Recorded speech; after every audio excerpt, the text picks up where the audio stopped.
We were just working that along the bottom, little hops here and there, right? The guy is a beaut. Actually, I love the color on him.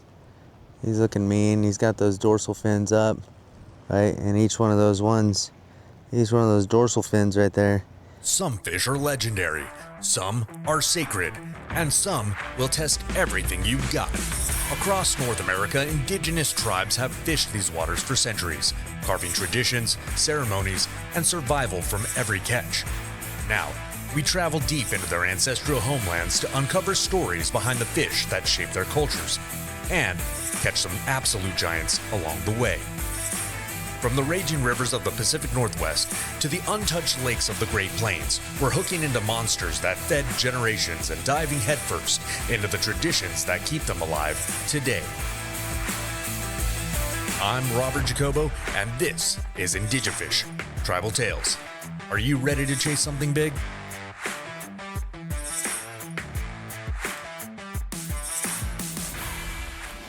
All right, guys, so welcome back to another episode of IndigeFish. I'm your host, Robert Jacobo, and tonight we are fishing the pier here in Redondo Beach. And guys, you know what? I'm loaded up on food, so I have nothing to complain about here. I am not starving. I'm here just to have a good old time and catch us some fish. So if anything, we're here to see what the pier's got in store. Now, a couple of things, and what really drew me to the pier this evening is because of the fact that we got low barometric pressure, right? Storm was just rolling in yesterday. It was a little bit lower in barometric pressure yesterday, but it's still pretty low. It's below 30. And the cool thing is that when barometric pressure is low, typically, from what I've been told and what I've experienced, fishing activity is a little bit more active. Typically, it is a little bit more active before the storm, which the storm passed through yesterday. But it's still low barometric pressure today, and we're gonna wanna see if we can capitalize on that low barometric pressure, as well as it's an extremely nice night out tonight. And so we're looking to have ourselves a good time and catch ourselves some fish tonight. So anyways, guys, I mean, you can't beat it, really. It's so beautiful out here. It's not too packed as far as what I'm seeing right now on the actual pier. So let's wait till we get to the fishing areas and we'll see if that changes things a little bit. But I'm not anticipating that it's gonna be too crazy. So anyways, I'm super excited, and let's see if we can't catch something. Now, also too, rigs, what we got is we got the Sabiki rig. We also have our lighter setup too, if we wanna go ahead and just throw some casting jigs out there. And we also have our heavy setup. If we end up catching something as far as bait, then we can kind of roll with that too. Might end up setting up a high-low rig and then go from there, but we'll see. Maybe the bait shop's even open, but I doubt it, considering the fact that it's already after 9, but maybe we might get lucky. Anyway, all right, guys, so cool thing is it was after 9, luck is looking our way, the bait shop is open. Let's see about getting some squid and just kind of go from there. So we're here, Redondo, at the Redondo Bait and Tackle Shop. So anyways, guys, I mean, if our luck is this good, we might be getting something here on the line soon. So since we're starting up with the bait rigs, what we'll do, or since we're able to get some bait, what we'll end up doing is we'll start off with a high-low rig. So that way, you know, we're kind of maximizing our time with something actually in the water. We'll also work the sabiki a little bit and see if anything is moving, right? So we'll kind of go from there and see what we can go ahead and catch and get on the line. So anyways, guys, stay tuned. All right, guys, so we're out here, pier, pitch black out there, okay? You have some glow sticks and everything like that that's going on. But anyways, we decided we're going big today. We're going big. Maybe we might get something, maybe we don't, I don't know. But we're throwing a whole squid on there, and then half squid up top, 5-ounce pyramid sinker, and we're just gonna chuck this sucker as far as we can out there. No methodology to it other than the fact that we have a high-low rig, a pretty solid sinker, and a pretty long cast that we're gonna get out there. So anyways, let's see what we get on the line, guys. And if we get something big, I'm gonna be so stoked. But if we skunk out, it is what it is. So anyways, stay tuned. Let's see what we can get.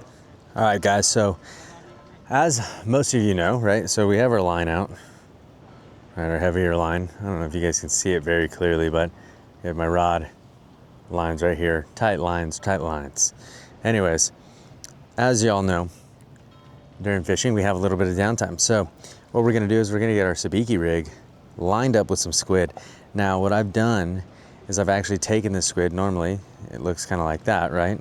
And so what I've done, cut it open, and we're just gonna cut it into some basic strips. So that way we can put a little bit of bait, tiny, tiny, tiny bit of bait on our Sabiki rig. So bear in mind, there might be some of you that do it one way, and there might be some of you that do it a different way. I happen to just like to cut it into strips. You know, that's what I've seen a few deckhands do, and it seems to work out very, very well. I like to get rid of a lot of this stuff too, like this plastic looking membrane, right? That goes in there. I don't know the exact verbiage from it, but it comes from the squid itself, right? So we're gonna cut them into long strips. Put that off to the side, right? Now, this isn't the sharpest knife in the world. I haven't sharpened it in like a day and a half. And it's been doing a lot of work, so bear with me. And I don't know if there's any of you that are just screaming at the television right now, wondering what the heck I'm doing. But if you are, please, please, please put down in the comments what you think I should be doing better, because I'm always looking to get better, right? So we have our little strips here. Now, I'm not gonna put that entire strip on a mosquito hook that's on the Sabiki rig. What I'm gonna do is I'm gonna cut them into like nice little diagonal pieces, right? And I'm actually seeing some little fish right below me, right down there. They're jumping around and stuff. So we want to get our Sabiki rig in there as fast as possible with this bait on there, because maybe we can grab some of those up. So, and we have had a couple of bites on our main line, our big main line, right? But just nothing capable of reeling it in. And so that's been kind of unfortunate, because, you know, you're sitting here, you're wanting to catch something big, but it just isn't doing for right this second. All right, guys, and then remember too, on the Sabiki rig, you want to be extremely careful. These little mosquito hooks, they can get you. And that is the last thing that you want, is to get a little mosquito hook right in your skin. Because it's not gonna feel pleasant. And on top of that, I don't know if some of you have noticed, but in the last few videos that I've had, you know, I haven't been wearing my glasses. And so, because I actually lost them when I got hit with that paddleboard. And so, we are having a little bit of a harder time when it comes to seeing things as clearly as we have been, but that's okay.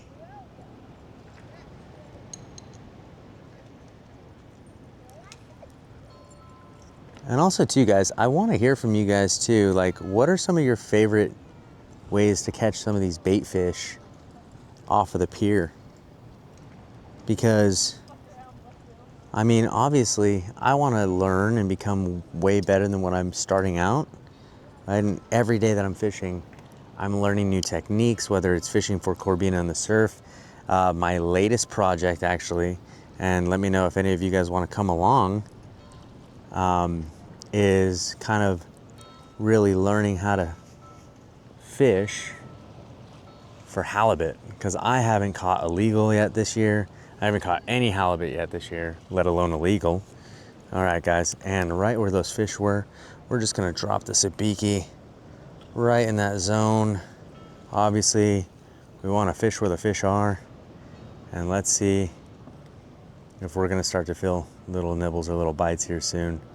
And it could have been a quick school of fish that were just there for the moment too. So we just never know. Always keeping an eye on that main line. I'm seeing little twitches here and there, but if anything, I'm placing that as wave movement.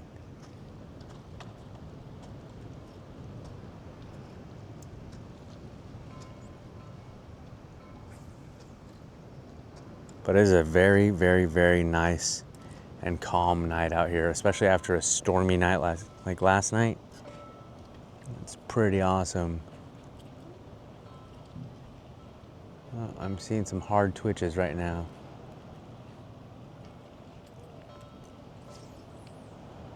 And I believe what it's called is an EWG hook, is what I'm using on my main line, my heavier line.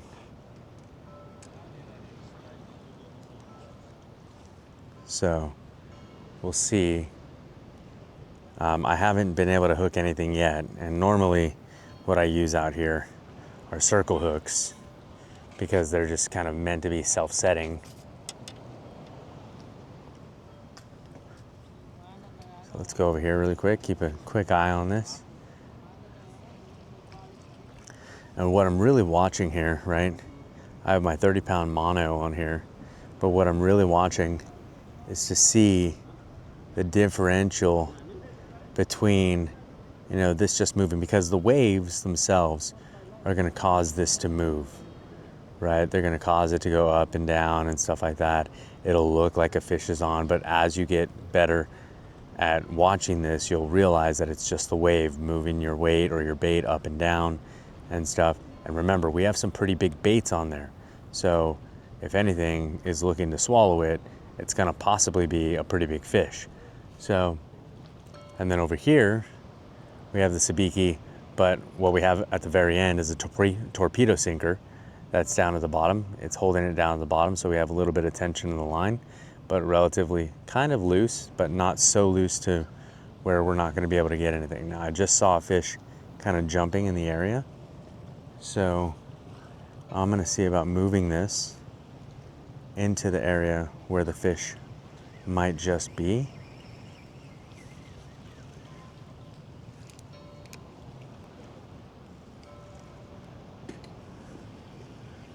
You know what I always wanted to see? I mean, I know that they say kind of with the Sabiki rig, just kind of leave it right underneath you, but I have nobody else around me right now, so why not see about getting it out there? Just kind of away from the pier, you know? That's where I actually caught that Spanish mackerel that one time. So maybe, just maybe, we might have a little bit of action further away from the pier, but it's not anything too crazy.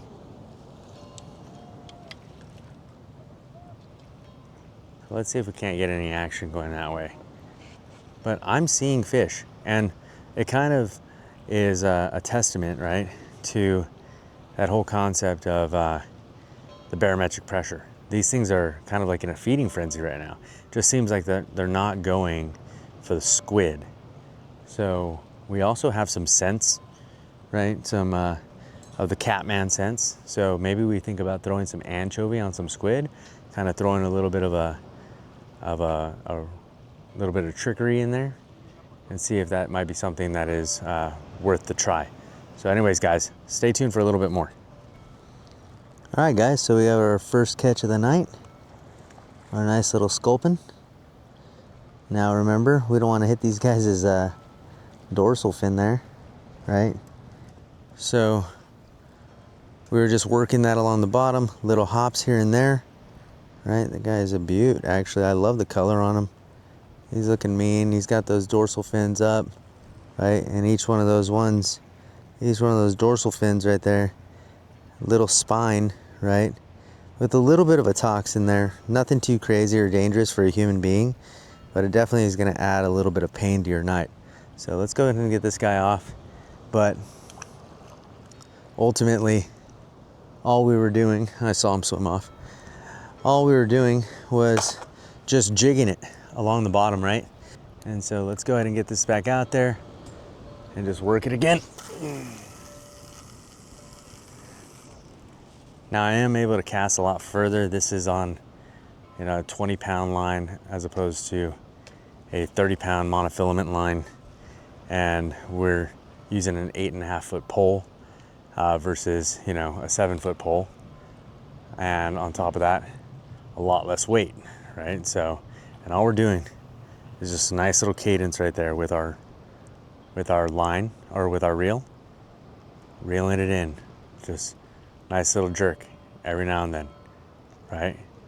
And this is what I was learning actually from some of those halibut videos.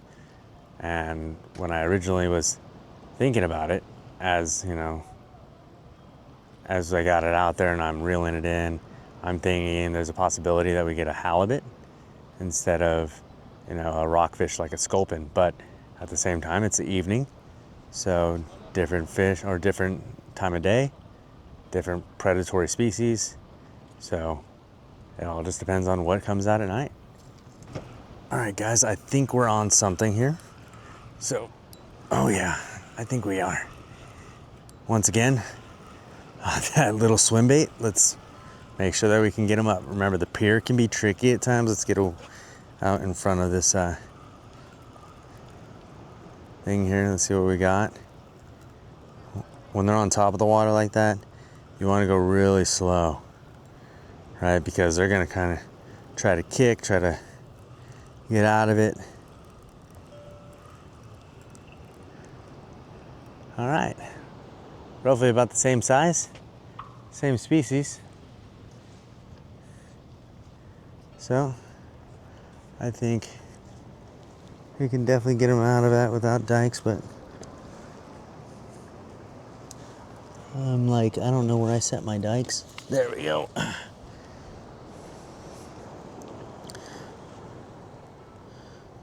Well, like I said, don't want to get hooked. Or not hooked, but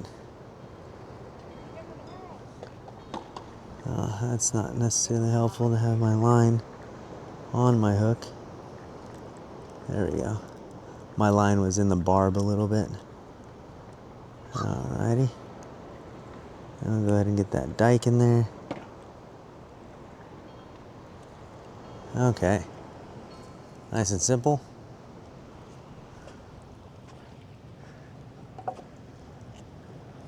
Caught ourselves a nice little sculpin again. Right? And look at, so you have the spines down in the anal fin. Okay, and then you have those spines on the dorsal fin. Now the spines on the dorsal fin of that other one were definitely a lot bigger. This guy's saying, "What's up, guys?" And we're gonna get him back in the water. So say, "See you later, Sculpin." Oh, and he's off. All right, once again, that was just that jerking motion, right? And what we were doing was just that nice little pop. And we're also using a very, very bright plastic, right? Like we're using the color white. So it's pretty visible, especially on a nice clear night like this. You know, not too many waves. There's not too much dirt or sediment getting kicked up. And so what we're hoping is, you know, as they're looking up, these fish are like, you know, they're just looking up and it's bright and they're doing their thing. So, anyways, we're gonna get this back out there, go from there. Oh, Sorry, man. no worries, brother.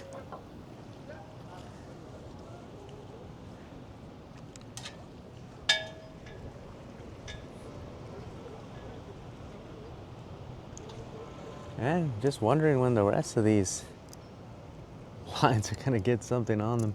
I got the Sabiki kind of way out there doing its thing. It's floating with the squid on it right now. Maybe it has something on there, maybe it doesn't. I don't know. But we're gonna throw back out right into that zone over there. It's pretty dark, right? But you can see it. We're coming right off the tip of the pier and going straight out. It gets pretty deep, right? Usually people aren't fishing that area.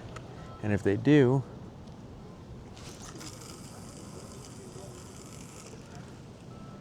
I probably should have waited.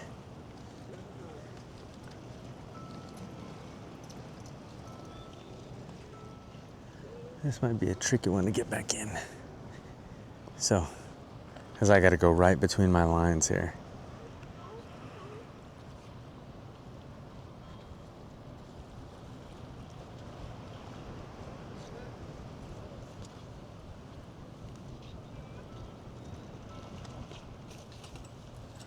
All right, guys, stay tuned. All right, guys, so we're still seeing little boils here and there.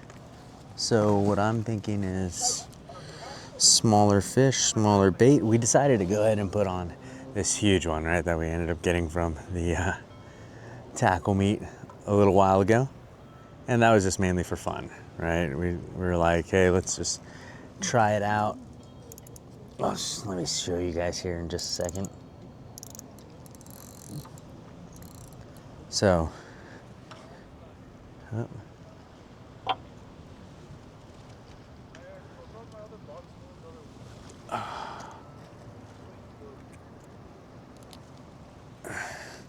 really just decided to try it out just to see what it would be like, and it's pretty huge, right? So we're gonna definitely go smaller, but still big enough to fit on that EWG hook, right? And a little bit of a smaller profile underneath, so probably get a little bit more natural movement.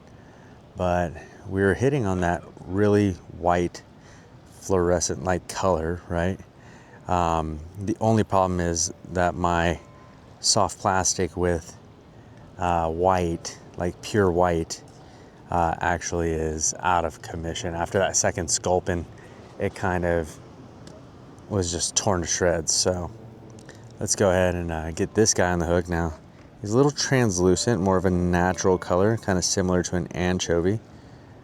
So we'll see if we can go ahead and entice something down at the bottom to go ahead and look up and maybe take a nice interest in him and hopefully a nibble. Alrighty. So, an easy way too, right? Easy way to go ahead and see how the best this is gonna lay straight. So see how it's kind of like that. So right where that turn is, right? That's where we're gonna want our hook to enter or exit coming out of our little thing. So let's just do it again. Make sure that we're lined up correctly. Put in our fingernail right there at the end of where we're gonna want it to come through. And because I have a weight on here, it's just pulling on the line, making it a little bit more difficult. Now you can finagle this around and stuff like that, right? Up until that final push, and then we want to make sure that we're getting in there perfect. And as you can see, now we're laying perfect, right? Nice, straight. The hook is coming right out of the top there. And now let's go ahead and get it sent off. I don't know how much more at this line. We may need to cut this line and see about redoing it after the next few casts, just because it's starting to get a little bit of memory, a little stretch.